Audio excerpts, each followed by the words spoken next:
Hey guys, welcome back to the channel. Now I've got another shopping in Japan watch for you today, so I am super excited. Today we have the Citizen Promaster Land 200 meter solar atomic quartz, and this is model number PMD56-2952. And as usual, we're gonna open this thing up, look at all the features and functions, check out the build quality, and then I'll let you know what I think of this Promaster Land from Citizen. Like I said earlier, I've partnered up with Shopping in Japan, and I'm very excited. Again, they loan me these watches. I don't get to keep them, nor do I make a dime if any of y'all buy one of the watches from Shopping in Japan, but you can save yourself some money. Make sure you use the code MAV20OFF, that's MAV20OFF, to save yourself $20 at checkout. That's basically going to cover most of your shipping from Japan. Again, MAV20OFF. So here you go. Now this is a JDM Citizen watch box. Different style watch box. Let me get the manual here.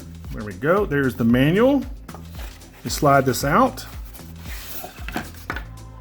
There's that little insert to hold the manual. And let's open this thing up and show it to you. The boxes are a little bit hard to get open, man. They're really tight. Now this bubble wrap, Shopping in Japan put this in there, by the way. They do that, I think, with all their watches they ship overseas or ship anywhere, just to give a little bit of extra protection to the watch inside. So there you go. Really cool looking watch.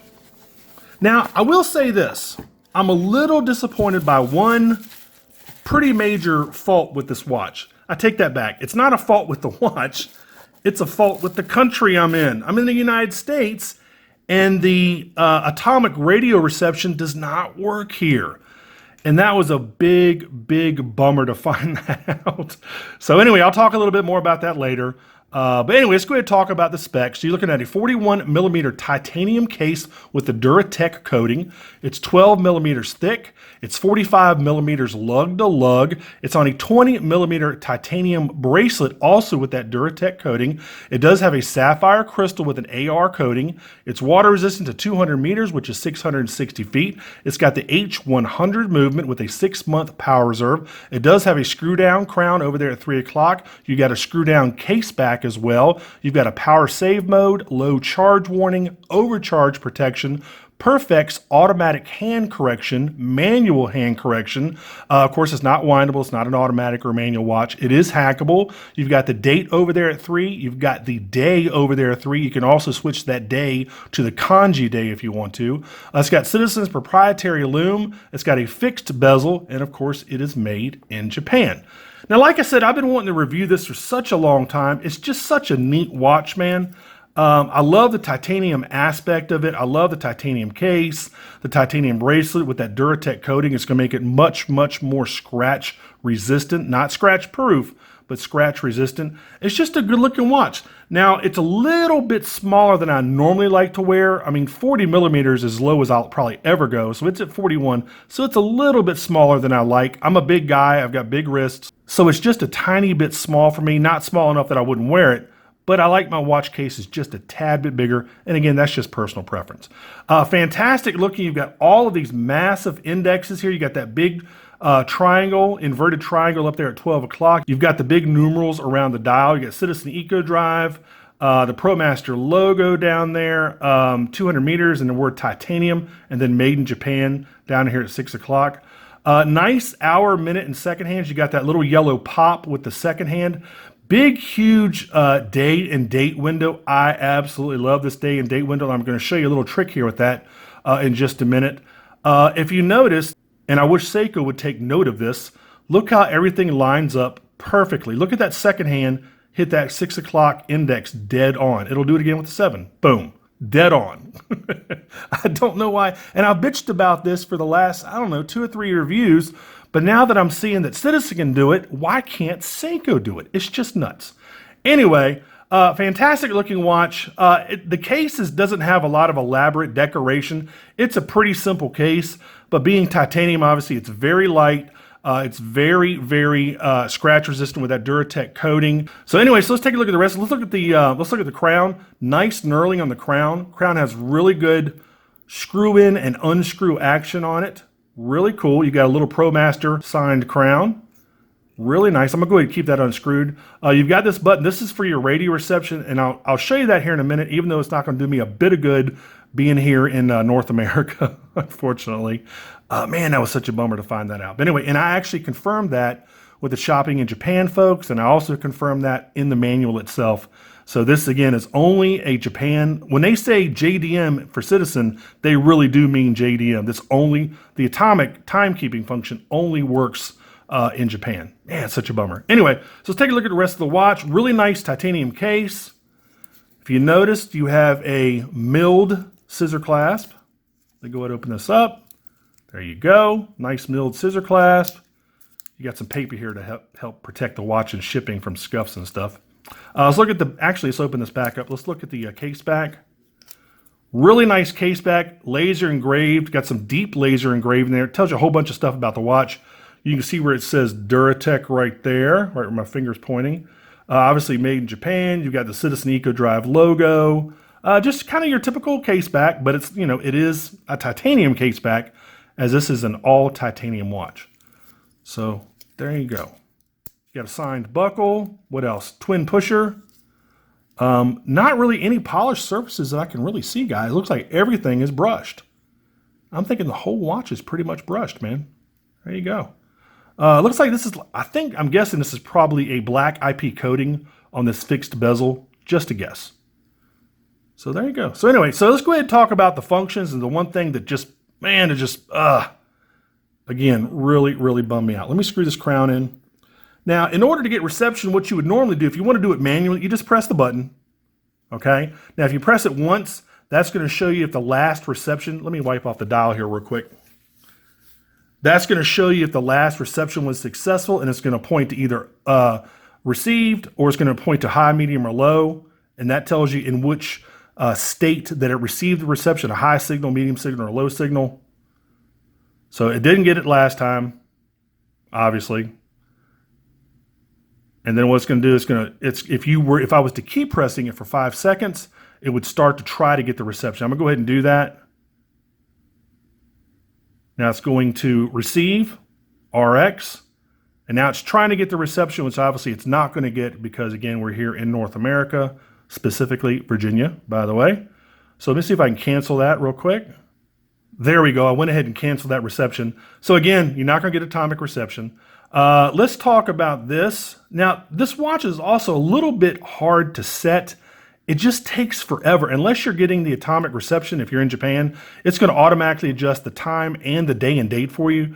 But to do it manually living here in North America, it's kind of a pain, man. So you come out to the first position. That's your day and date. And what it's pointing to right now, it's actually pointing to the leap year. Each one of these segments represents a month of the year, and it points to the latest leap year in that month. So I think this is May, it's May 19. This is pointing to May 19. So it's currently set with the correct leap year. All right, if you want to change the date, you pull the crown out to the first position, and then you turn the crown either counterclockwise or clockwise, and that'll change your date for you. If you want to change the day, you press the A button. Now the watch knows that you want to change the day, and then the same thing.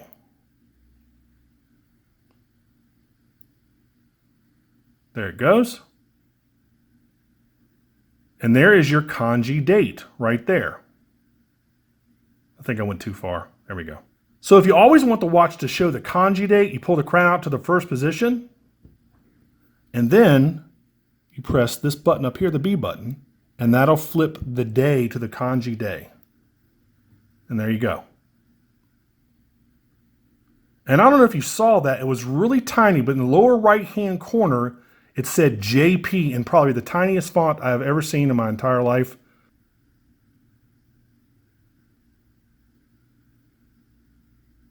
I don't know if you can see that right there. It looks like a speck of dust right above the word Thursday, right above the U. Anyway, so there you go. So now if you want to change the time, you pull it out to the second position. Okay. And this is how you adjust the time. One click, either counterclockwise or clockwise, moves the minute hand. And if you do it in rapid succession, it turns the hour and the minute hand really quickly. You can actually hear it clicking too. There we go. It just takes forever to set this watch if you can't get the atomic time signal at night. It's just slow, man. It doesn't have a really fast movement inside. So anyway, counterclockwise stops it. And we'll go ahead and push the crown back in. It'll go back to regular timekeeping. There you go. So let's go ahead and turn the crown, screw it back in. Now, another thing this watch does is really cool. And if you press this, it'll do a manual hand correction. All the hands will line up at 12 o'clock, and it'll basically adjust every hand to make sure they're all lining up perfectly. And it also has a automatic hand correction. So if the watch detects the shock, it'll check the position of these hands and make sure they're in the right position as well. So, I mean, just a really, really nice watch. Unfortunately, again, no atomic time reception here in North America. And that's a shame, man. All right, guys, let's go ahead and try this thing on, and then I'll give you a lume shot here in just a second. Wow, feels great. Man, I don't know, man. That 41 millimeters is actually looking pretty good. God, that might be one of my new favorite sizes. Wow, it feels great, man. Good looking watch. Quality titanium bracelet's not pulling any hairs. It's, you know, nice and cool to the touch. Feels great. All right, let's check out this lume. There you go. Look at that, man. Nice lume. Gosh, this is almost Seiko Lumerite territory.